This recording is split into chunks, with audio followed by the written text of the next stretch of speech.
My mother canceled my wedding, telling me, "Your card declined again, honey." Mom talked quietly enough that the entire restaurant could overhear a second later, after she announced she was not paying for my wedding. My name is Emma, and I am 26. I am a junior graphic designer for a small marketing firm, and I had been saving every penny for 3 years to have my fairy tale wedding. Something not terribly costly, but something special and lovely. My parents had promised to help with the price of the ceremony location, and I had been waiting on them to promise that.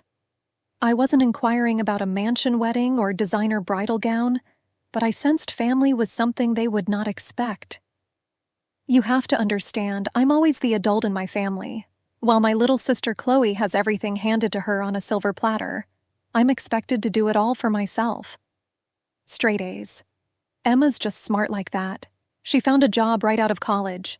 Emma's so independent. And Chloe failed 3 classes and got a new car for her birthday too. I thought my wedding would be different. I thought this was my moment to shine. My family would finally arrive and celebrate with me. But sitting in that fancy restaurant with aunts and uncles who were there to supposedly help us plan the wedding, I saw how wrong I was. If you've ever known what it's like to be disrespected by your family, subscribe now and let me know where you're listening from, because what happened next shocked me to my core. It started when Mom cleared her throat and clinked her wine glass. Everyone, I have something to mention about Emma's wedding. My heart skipped a beat. Finally, I thought. Finally, she's going to tell me how proud she is. We're going to spend the money we've saved for Chloe's graduation trip to Europe instead. The table was quiet. I glared at her, waiting for the joke. It's an emergency. E-caterer? Emma's always been so self-sufficient, she told the table as if I were not sitting directly beside her. She doesn't really need our help like Chloe does. My Aunt Susan nodded sagely. You're so practical, Emma. You'll manage. I tried to keep my cool, but I already paid deposits. The vendors are tight-lipped. The invitations are sent. Oh, about that. Mom cut into her portion. I already called the venue and called off the engagement. Got most of the deposit back. The fork dropped out of my hand and landed on my plate. You what? It's a lesson in financial responsibility, she said. You can't just expect people to fund your circus. That's when Uncle Mike laughed. Actually laughed. Kids these days think weddings have to cost a fortune. I felt my face burning as everyone around the table nodded in agreement. Some relatives started checking their phones, suddenly very interested in anything but looking at me. Within 10 minutes, half the table had made excuses to leave early. I sat there in silence as my family finished their expensive dinner, talking about Chloe's trip like my shattered wedding plans were just an appetizer they'd already forgotten.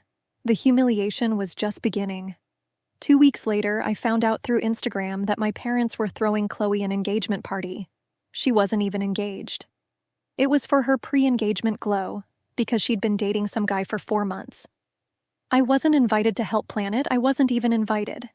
Period. Then came the grocery store incident.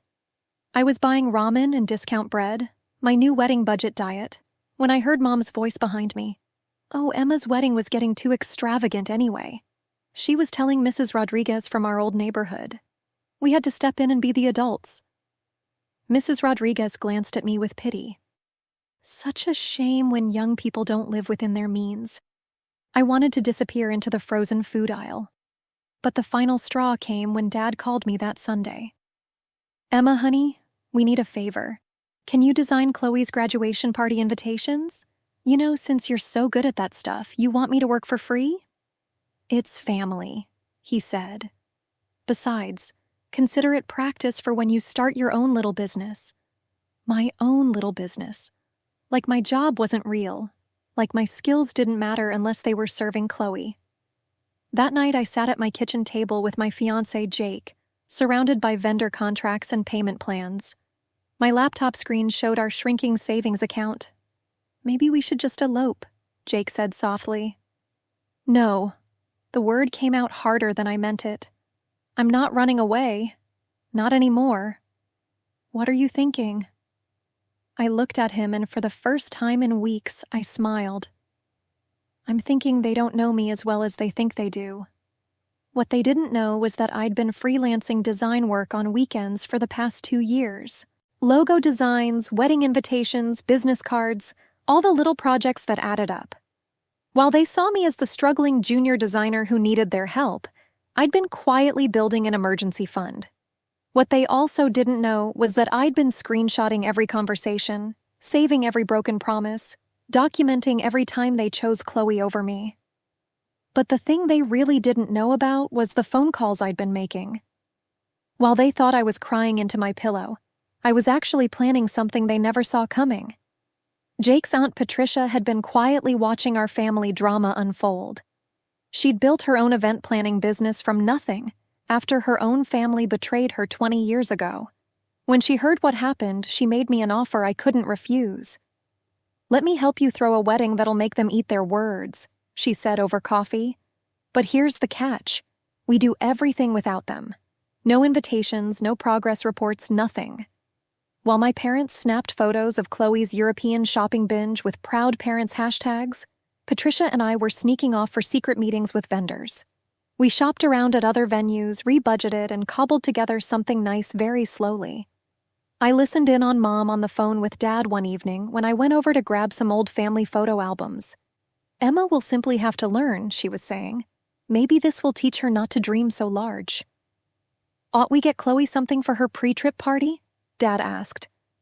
I considered that pair of diamond earrings she had been eyeing. They were going to have another party for another celebration where I'd be invisible. The invitation came 3 days later. Heavy stock paper, lovely font, the kind of invitation I would have made if they hadn't spoiled those plans. "You are invited to Chloe's party celebrating her travels in Europe. Bring a homemade dessert to share." Of course, even at Chloe's place, I was to do some work. But this time, I had other thoughts.